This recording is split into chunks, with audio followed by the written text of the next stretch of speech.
जल जंगल जमीन के नाम पर ही राज्य का नाम झारखंड पड़ा था।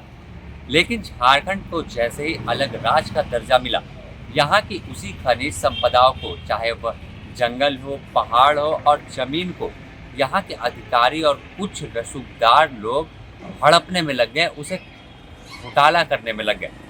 अब ईडी कार्रवाई कर रही है और ईडी की कार्रवाई पे हर दिन एक नया खुलासा सामने आ रहा है और इसमें एक आईएएस अधिकारी भी अब रडार पर है।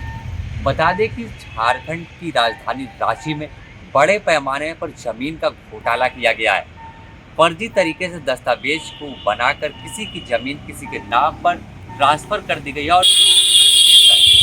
और तमाम जो रसीद काटने की प्रक्रिया है वो अधिकारी पूरा करते थे। तो इस मामले में ईडी ने बरियातू थाने में दर्ज केस के आधार पर जांच शुरू किया और इसमें जो तथ्य सामने आए वो आपको चौंका देंगे। जो माफिया हैं और अधिकारियों ने मिलकर सेना की भी लगभग 5 एकड़ जमीन को बेच दिया और सिर्फ बेचा ही नहीं, उसकी रजिस्ट्री कराई, म्यूटेशन कराया और पूरी जो प्रक्रिया होती है वह किसी और के नाम पर करा दी गई। इसके अलावा चेशायर जो है वहाँ की बरियातू स्थित जमीन को भी बिक्री कर दिया गया और उस जमीन को जो बिक्री किया गया उसमें भी फर्जी तरीके से दस्तावेज का इस्तेमाल किया गया था। तो अब ईडी जो है पूरी तरह से इस मामले की तह तक जाने में लगी हुई है। और बता दें कि बीते गुरुवार को जब ईडी ने रांची सहित विभिन्न 22 ठिकानों पर छापेमारी किया था, इसमें रांची के पूर्व डीसी और आईएएस छवि रंजन और कई अंचला अधिकारी, राजस्व कर्मचारी और जमीन माफिया, तो इन तमाम छापेमारी के बाद जो आपत्तिजनक दस्तावेज मिले राजस्व कर्मचारी के पास और विभिन्न जो माफिया थे उनके पास, तो तमाम 7 लोगों को ईडी ने जेल भेज दिया और फिर कोर्ट से रिमांड पर लेकर लगातार आज तीसरे दिन पूछताछ कर रही है।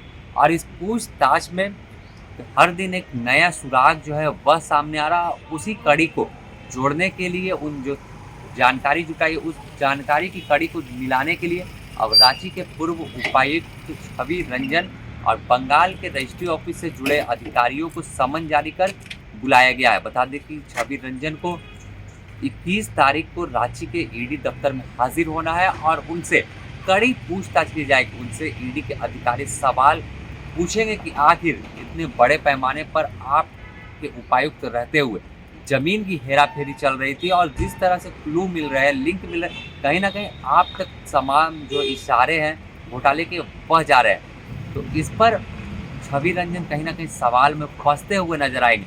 और इसके अलावा रजिस्ट्रार जो बंगाल के हैं उनसे भी ईडी पूछताछ करेगी, क्योंकि बंगाल के भी कई फर्जी दस्तावेज इन जो तमाम माफिया थे और राजस्व कर्मचारी थे इनके पास से ईडी को हाथ लगे थे और सैकड़ों की संख्या में नहीं, हजारों में जो दस्तावेज थे, जमीन के डीड थे, वह राजस्व कर्मचारी के घर पर मिले थे। तो एक बड़ा सिंडिकेट काम कर रहा था जमीन घोटाले का। फिलहाल ईडी की कार्रवाई तो रांची में चल रही है। अगर यह जांच झारखंड के कई इलाकों में जाए, कई जिलों में जाए, तो एक सबसे बड़ा कह सकते हैं देश का घोटाला, झारखंड में जमीन घोटाला सामने आ सकता है। अब देखना होगा कि ईडी अपनी जांच का दायरा कहाँ तक पहुँचाती है और कितना लोग, कई सफ़ेद पोस्ट, सफ़ेद कॉलर लोग ईडी दबोच कर सलाखों के पीछे भेजती है। इसमें कहीं ना कहीं जो पूछताछ होगी उसके बाद छवि रंजन जो है आईएएस, इनकी भी मुश्किलें काफ़ी बढ़ने वाली है। द न्यूज़ पोस्ट आपको तमाम अपडेट से रूबरू कराता रहेगा अपने सहयोगी संतोष के साथ। Sameer, the news post, Ranchi.